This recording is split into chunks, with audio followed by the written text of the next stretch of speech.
Ndaguhaye ikaze inshuti muvandimwe ukurikirana ibiganiro nkunze gukugezaho kuri uyu muyoboro wa YouTube channel Icuriro TV. Ndaguhaye ikaze muri aka kanya nkuzaniye inkuru nziza nkwereka umuti ukomeye cyane, umuti wakugira umumaro wowe waba warabaswe n'uburwayi bwo kwikinisha cyangwa se warikinishije bikaba byarakugizeho ingaruka zitandukanye. Aka nakanya ko kubona igisubizo wari warabuze ugahita ukibonera hanga kuri uyu muyoboro wa YouTube channel Icuriro TV no muri Natural Life Medicine.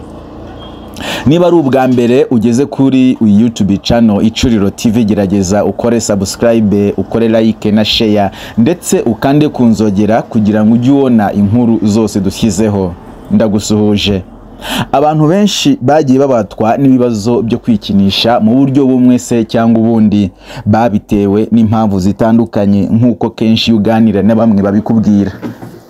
Bamwe babitewe n'ibihe, abandi babiterwa n'amateka, abandi babiterwa ndetse nyine n'ibibazo bahuye nabyo. Ariko nk'uko ikintu cyose kigira igihe cyacyo, nta burozi butagira akarugo kirogora, ndetse nta n'amahano atagira akamara amahano, nta n'imwonga hatagira nkuri mwonga. Niyo mpamvu nanjye muri aka kanya nje ngira nti deka nkwibira ibanga kandi nkwereke igiti gikomeye cyane cyakuvura ubwo burwayi bwo kwikinisha. Ntabwo iki giti kizakuvura uburwayi bwo kwikinisha gusa, kuko kizanegura n'imisemburo yawe, by'umwihariko imisemburo ya kigabo cyangwa se ya kidamu, ku buryo uzasanga mu gihe waba waragizweho ingaruka zo kunanirwa kugira ubushake bwo kurangura amahanga y'urugo, cyangwa se kubyara, cyangwa se kwa mbese kuba hari ibyahindutse mu miterere yawe y'uburumbuke, icyo giti kizagufasha guhita ukira ibyo ngibyo byose. Kandi icyo giti kizongera gitunganye inzira zawe myibarukiro kugira ngo ahacitse amakare yongere abeho, ndetse ahafungutse cyane hongere hafungane, kandi ikindi ubashe kongera kugira imbaraga n'ubushobozi mu rwego rw'imitekerereze no mu rwego rw'imiyoboro ntanga, ndetse no mu bundi no mu miyoboro nyine yawe ishinzwe uburumbuke, kugira ngo wongere ugire ubuzima. Abantu benshi bagiye bikinisha, kwikinisha kwabo ukabagiraho ingaruka zitandukanye.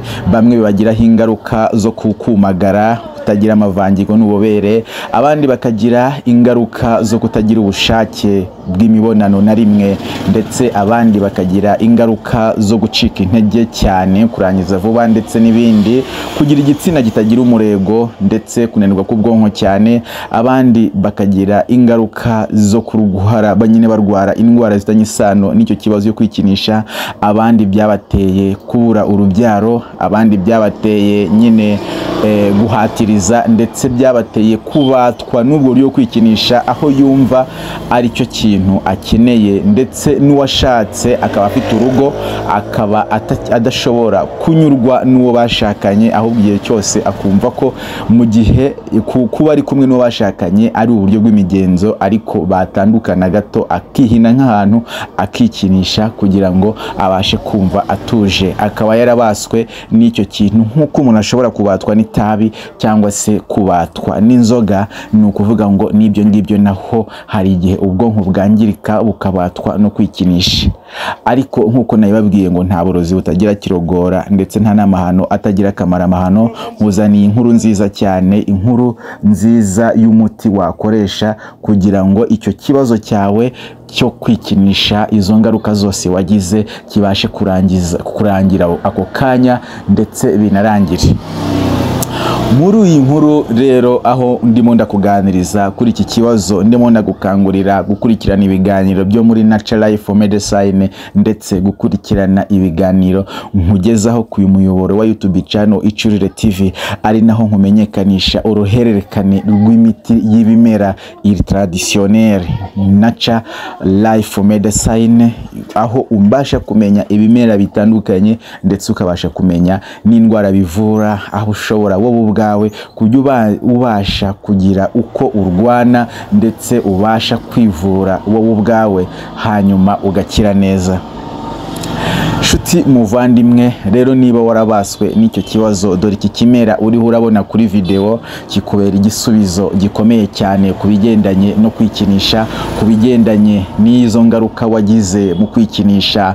Ntiwongere kugira ihungabana, uzashaka ute, uzubaka ute, uzabyara ute, ese bizaherera hehe? Kubera ko iki kimera mu gihe waba ugifite icyo kibazo cyose gihita kirangira. Iki kimera niba ukizi, ukibona, izo mbuto zacyo ndetse n'imizi yacyo irahagije kugira ngo ubashe kuba wayishyira mu mutobe w'ibitoki, cyangwa se ubashe kuba wacanira mu mazi, hanyuma ukajya unywa igice cya litiro ukibyuka, hanyuma ukongera kunywa igice cya litiro mu ijoro, hanyuma ukaryama. Mu gihe byibura cy'ibyumweru 2 cya kibazo cyawe kiba cyakize burundu. Uyu munsi nkweretse iki giti, nyamara si cyo cyonyine kivura ubwo burwayi, kuko hari ibindi biti bitandukanye bibivura, nabyo nzakwereka mu kiganiro kizakurikira iki ngiki. Ariko icyo nagusaba nuko twahurira muri komenti ukambwira, ndashaka kumenya ubu bwoko bw'iki giti, uburyo bukora n'uburyo bivura. Hanyuma mu bimera birenga 800 nibitseho mu mutwe wanjye, nkabasha kukwereka icyo ushobora kwifashisha ndetse n'umumaro wabyo n'icyo wakora. Rero niba warabaswe n'uburwayi bwo kwikinisha, uyu munsi nkumeneye ibanga rikomeye cyane, ibanga rikomeye ugiye gukoresha kugira ngo ubashe gukira ubwo burwayi bwo kwikinisha. Hari igihe biba ngombwa ariko ugafata umunyigi cyangwa uruvange rw'ibibabi rw'ibyo bimera bisekuye, bikaba ngombwa ko uzajya ugerageza kubyomeka cyangwa kubisiga ku gitsina, cyane cyane aho ni ku bagabo.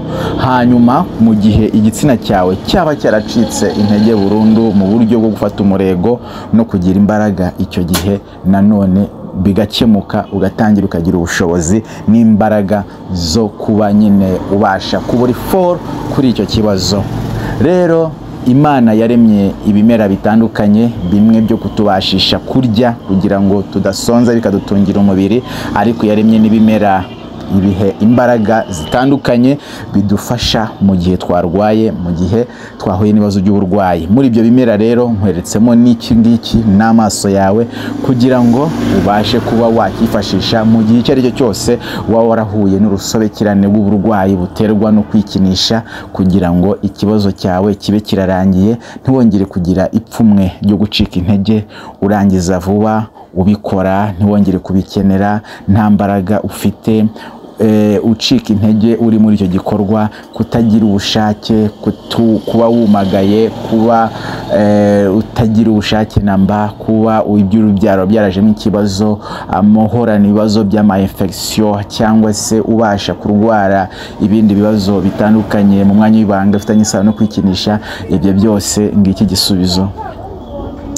Ndagukangurira kandi kujya rimwe na rimwe, niba warahuye n'icyo kibazo, kujya ushaka urwiri ndetse ugashaka n'imizi y'urukararambwe, ukazajya ugerageza kuyisekura, ukajya uyivanga n'umutobe w'ibitoki, hanyuma ukajya ukunda kunywa, nabyo bizajya bigufasha cyane. Ariko muri aka kanya icyo ndiho ndakwereka, ndagukangurira n'iki kimera. Nimero zanjye yo witegereje neza kuri YouTube channel uzibonaho, ariko no muri aka kanya reka nze nkubwire ngo niba ushobora gufata 0788318699, ibyo nabyo byatuma ubasha kuvuga ngo ese wansobanuriye akangaka ko bakagenza gute, hanyuma icyo gisobanuro ukabukibitseho mu kanya ko guhumbye. Ndagushimiye, amahoro y'Imana bikuri wowe, kandi ntukabure amata mu rugo rwawe ndetse nabo kuyanywa, kandi Imana ikomeze kugirire neza. Asante, bye, ciao ciao. Wibuke gukora subscribe, wibuke gukanda ku nzogera, gukora like ndetse na share, hanyuma tuzongere duhure mu kanya gato cyane kuri video ikurikiraho. Ciao ciao ciao.